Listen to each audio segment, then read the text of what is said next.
4x4, you gotta love it. Some may call this abuse, but we call it normal operating procedure around here. Now, no matter what you call it, service is required today on Tech Garage.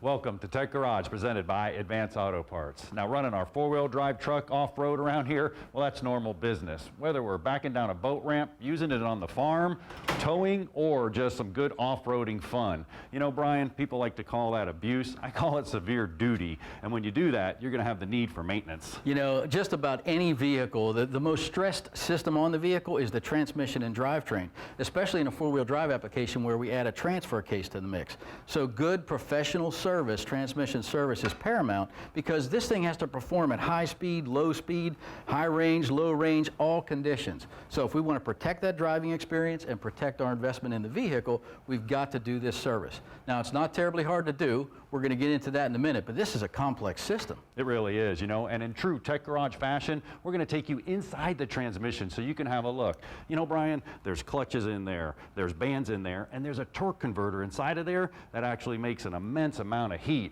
That's what's breaking down the fluid. So I'll get a demo set up. You get started right here. Perfect. Well, step one is to drain the old transmission fluid on our Dodge Ram here. Now, the drain pan has no drain plug. So we methodically want to come around the pan, loosen the bolts, tip that front down, and get the fluid draining. Now, as that drains, I'm going to show you some tips and tricks to understand, is there additional wear or burning, anything going on up inside the underbelly of this transmission.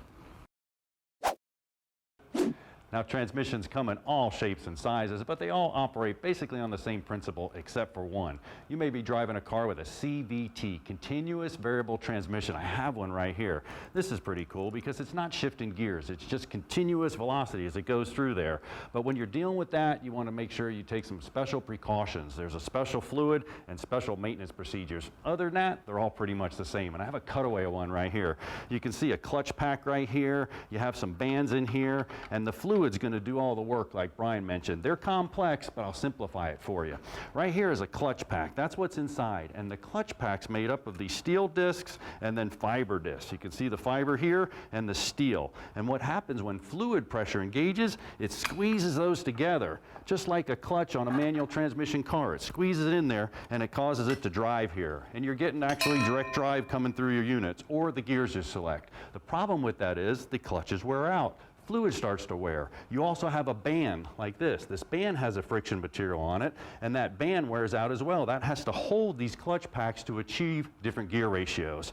Now, you can see a couple of clutches right here. I actually have few. These two right here are totally worn out. This one's actually broken. So what happened is this material starts to come off. That's that stuff Brian may find in the pan when he drops it, and that's what's actually deteriorating the fluid. Here's a nice new clutch right here. You can see the difference in the lines, and it allows it to wear. Steel plate right here. Now, another factor is the valve body. Fluid gets old, it gets varnished. And when it varnishes, this is a shift valve. I can pull out a shift solenoid, and what that does, it engages in here on a shift valve. Now, this little shift valve here has a tight clearance, and if it starts to get varnished up a little bit, it starts sticking. A lot of problems with valve bodies, shift valve sticking, when you don't service the fluid, and it starts to varnish up. Also, if you're ever dealing with the transmission, torque specifications are critical on that one.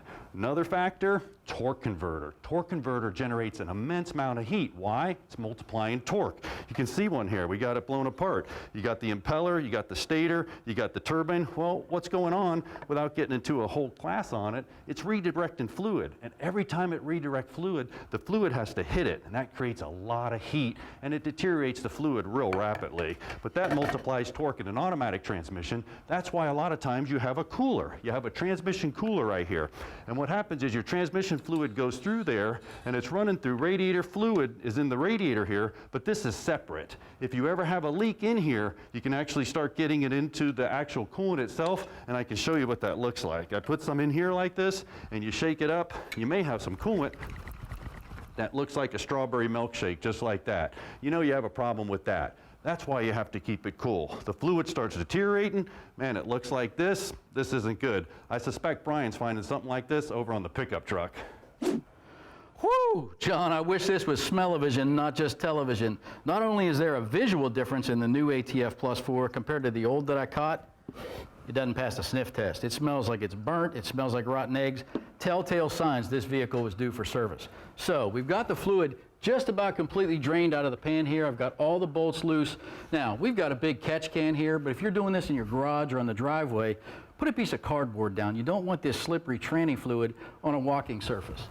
So I'm going to bring the pan down, and you're going to notice a couple magnets. Now, most of today's transmission pans have the magnets down inside, and there is one here on the Dodge as well. I like to add an additional magnet because as it drains, fragments, those metal bands John showed you, they wear over time, and I want to see if there's any shavings, any evidence. Now with the pan down, I'm going to look for kind of any burnishing, any damage to this pan, anything irregular. It looks pretty good, so I'm going to hit it with brake clean during the break. We're going to clean up this flange all the way around. You can use a cookie or a wire brush wheel on a drill, but you got to get this clean and ready for the new gasket.